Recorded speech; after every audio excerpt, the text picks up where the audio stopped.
यदि ईश्वर सर्वोच्च है तो उसकी सर्वोच्चता के क्या लक्षण हैं? यदि ईश्वर अधर्म का विनाश और सद्धर्म की स्थापना करने के कारण सर्वोच्च है तो अधर्म और सद्धर्म की पहचान क्या है? अधर्म का विनाश और सद्धर्म की स्थापना की विधि क्या है और वह समय कौन सा है? जो सद्धर्म में स्थित होने की साधना करे वह ईश्वर है, या जो स्वरूप से सदा ही सद्धर्मी हो और भटके लोगों का मार्गदर्शन करता हो वह ईश्वर है? चमत्कार दिखाने वाले को ईश्वर कहें या परिष्कार करने वाले को ईश्वर कहें,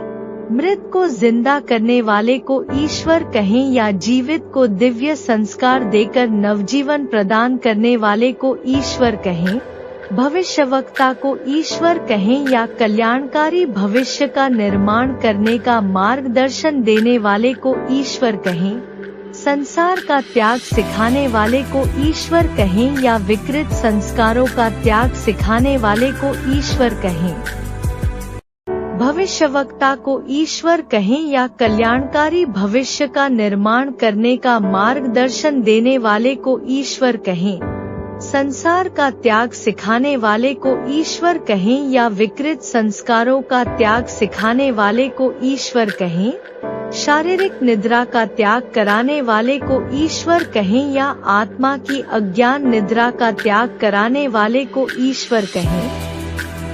ईश्वरीय प्राप्ति के लिए हठ से शरीर को कष्ट देना सिखाने वाले को ईश्वर कहें या कर्मों के हिसाब किताब के फलस्वरूप प्राप्त शारीरिक कष्ट से परे जाने की राह बताने वाले को ईश्वर कहें, ईश्वरीय प्राप्ति के लिए हठ से शरीर को कष्ट देना सिखाने वाले को ईश्वर कहें या कर्मों के हिसाब किताब के फलस्वरूप प्राप्त शारीरिक कष्ट से परे जाने की राह बताने वाले को ईश्वर कहें, सब कुछ देने वाला ईश्वर है या सर्व का कल्याण करने वाला ईश्वर है, दंड देने वाला ईश्वर है या दंड से छूटने की तरकीब बताने वाला ईश्वर है, दुख सुख देने वाला ईश्वर है या दुख हरता सुख करता ईश्वर है, बनाने और बिगड़ने वाला ईश्वर है या बिगड़ी को बनाने वाला ईश्वर है। इन प्रश्नों के आधार पर हम जान सकते हैं